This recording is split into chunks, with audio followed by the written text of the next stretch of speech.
Good evening. Once again, welcome to Ask Guesty. Hang on. AJ, shut another log on that fire, will you? Like you say, it's still snowing out there, but I'm hay fevered up to the max. My eyes are absolutely killing me, but welcome once again, and we're going to crack on with the questions. First question. If you had £1 million, what would you do with it? If I had £1 million, the first thing I'd do if I had £1 million, I always said if I won the lottery. So say for instance, if I won the £1 million raffle, I'd go buy myself a nice JCB and I'd drive around Middlesbrough and local areas in the JCB just to slow everybody down going to work. You know, don't want to get into trouble with the bosses and out, but it's just something I've always wanted to do after being stuck behind so many JCBs in my time, trying to get to work. What do you fear most in life? Oh God, you've got to fear death, haven't you, man? God. You know, no, I don't fear death. My biggest fear at the moment is if freaking Tony Pulis signs Peter Crouch. That's my biggest fear at the moment. What advice would you give to yourself 3 years ago? What advice would I give to myself 3 years ago? I'm always giving myself advice, you know what I mean? And sometimes it's bad. So I dare say the advice I'd give myself 3 years ago is the advice I was giving myself this morning, you know what I mean? But I couldn't go back 3 years, you know. I've always been one. Never look back, always look forward.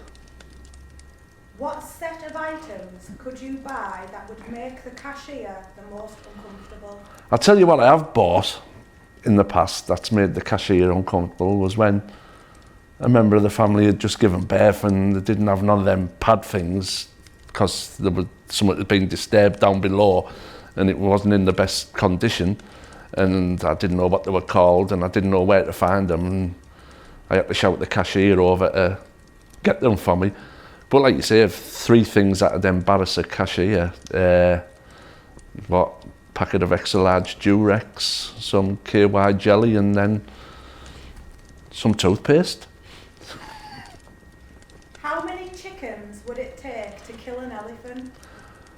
1, because you know what chicken bones are like. It'll get stuck in the back of the elephant's throat and it'll croak it. If you were arrested with no explanation, what would your friends and family assume you've done? My friends and family assume I do everything. Anything that goes wrong in the house or the family, it's always down to Dad or, you know, or Tony done it. What part of a kid's movie completely scarred you? Oh God, there's so many, you know what I mean? I wish I'd have rehearsed this question. God, there's so many scars from kids' films. Snow White dying on the apple and then coming back to life because someone had given her a rough ride over the field or something, you know what I mean? Scar fighting with the other dude's dad. That's him. You know, that didn't scare me. Like you say, I was growing up when that came out, but it still was nasty leaving the poor orphan Simba. What is the most daring thing you have ever done? God, I've done a few. To test of that, the most daring thing I've ever done. The most, like, when I was a kid, like, I can't embarrass myself, but when I was a kid, the most daring thing I'd done was got on the back of a trail bike with one of my mates, and I think I was on it for about 40 seconds and we come off it, and I thought it was a bit, well, I thought it was a bit of a daredevil getting on it, and we both came off after about 40 seconds on it. I've never been on a bike since. What do you think is the greatest invention of all time? The greatest invention of all time? Oh, could it be the telephone, television, telegram, tell Tony? Penicillin's got to be the greatest invention of all time because of all the people it's made better. When you're having a bad day, what do you do to make yourself feel better? You shouldn't do it, but I always look at someone who's less fortunate myself, so at the moment, to make myself feel better, I just watch one of AJT's videos.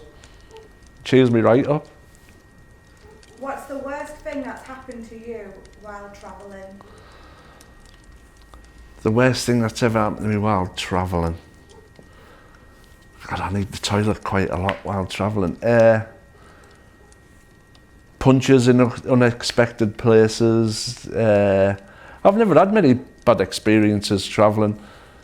One of the worst experiences I had was when years ago I used to go to Spain on the bus. That was quite bad. And the coach driver down in Dover on the dockside before we got on the ferry telling us that nobody could get off the bus to go have a cigarette. And they shut all the doors, but I climbed out of his door. And that's about it. You know, I've never had really any bad experiences. Touch wood. What sport would be the funniest to add a mandatory amount of alcohol to? Netball. That would be so funny seeing all them girls full of drink like they had on a Friday and Saturday night trying to put the ball in the net. That'd be a scream, that. I dare say there'd be a few cat fights. Do you have any bad habits, and if so, what are they? The only really bad habit I have at the moment now is vaping. I don't drink alcohol anymore. I don't smoke anymore.